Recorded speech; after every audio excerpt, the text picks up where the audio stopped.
ಇನ್ನು ಇಸ್ರೇಲ್ನ tell Aviv ಮೇಲೆ ಮತ್ತೆ ಈಗ ಇರಾನ್ ದಾಳಿಯನ್ನ ನಡೆಸ್ತಾ ಇದೆ. ಟೆಲ್ ಅವೀವ್ ಮೇಲೆ ಇರಾನ್ ಮಿಸೈಲ್ ಅಟ್ಯಾಕ್ ಮುಂದುವರೆದಿರುವಂತದ್ದು.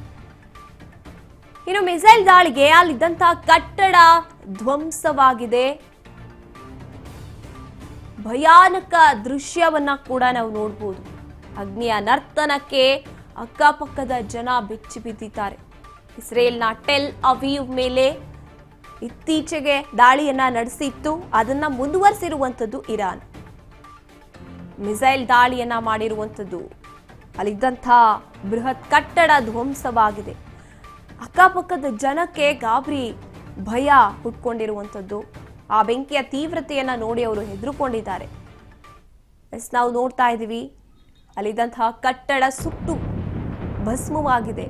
ಇನ್ನು ಅಲ್ಲಿನ ಸದ್ದು, ಮಿಸೈಲ್ ಅಟ್ಯಾಕ್ ಮಾಡಿದಾಗ ಆಗುವಂತಹ ಸದ್ದಿಗೆ ಅರ್ಧ ಜನ ಜೀವ ಬಾಯಿಗೆ ಬಂದಿರುತ್ತೆ ಅಂತ ಹೇಳ್ತಾರಲ್ಲ, ಆ ರೀತಿ ಆಗಿರುತ್ತೆ. ಇನ್ನು ಎಲ್ಲಿ ಮತ್ತೆ ನಮಗೆ ಅಟ್ಯಾಕ್ ಆಗ್ಬಿಡುತ್ತೋ ಅಂತ ಭಯಭೀತರಾಗಿದ್ದಾರೆ ಅಲ್ಲಿನ ಸುತ್ತಮುತ್ತಲಿನ ಜನತೆ. ಒಂದು ಬೃಹತ್ ಕಟ್ಟಡ ಛಿದ್ರ ಛಿದ್ರವಾಗಿದೆ. ಬೆಂಕಿಯ ತೀವ್ರತೆಗೆ ಸುಟ್ಟು ಹೋಗಿದೆ.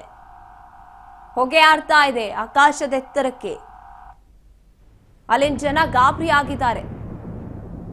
ಯಾವಾಗ ನಮ್ ಟರ್ನ್ ಅಂತ ಯೋಚನೆ ಮಾಡ್ತಾ ಇರ್ತಾರೆ ಅಲ್ಲಿನ ಜನತೆ. ಜೀವ ಕೈಯಲ್ಲಿ ಹಿಡ್ಕೊಂಡು ಜೀವಿಸ್ತಾ ಇರುವಂತದ್ದು ಇರಾನ್, ಇಸ್ರೇಲ್ನಲ್ಲಿ ಇರುವಂತಹ ಜನ. ಭಯಾನಕ ದೃಶ್ಯವನ್ನ ಹಂಚಿಕೊಂಡಿರುವಂತದ್ದು. ಅಗ್ನಿಯ ನರ್ತನಕ್ಕೆ ಅಲ್ಲಿನ ಜನ ಆತಂಕಕ್ಕೊಳಗಾಗಿದ್ದಾರೆ, ಭಯಗೊಂಡಿದ್ದಾರೆ, ಭಯಭೀತರಾಗಿದ್ದಾರೆ. ಟೆಲ್ ಅವೀವ್ ಮೇಲೆ ದಾಳಿ ನಡೆಸ್ತಾನೇ ಇದೆ ಇರಾನ್, ಸುಮ್ಮನಾಗ್ತಾನೆ ಇಲ್ಲ. ಯಾವ ಸೂಚನೆಯನ್ನು ಕೊಡದೆ ಆಗಾಗ ದಾಳಿಯನ್ನ ಮಾಡ್ತಾ ಇರುವಂತದ್ದು ಇರಾನ್.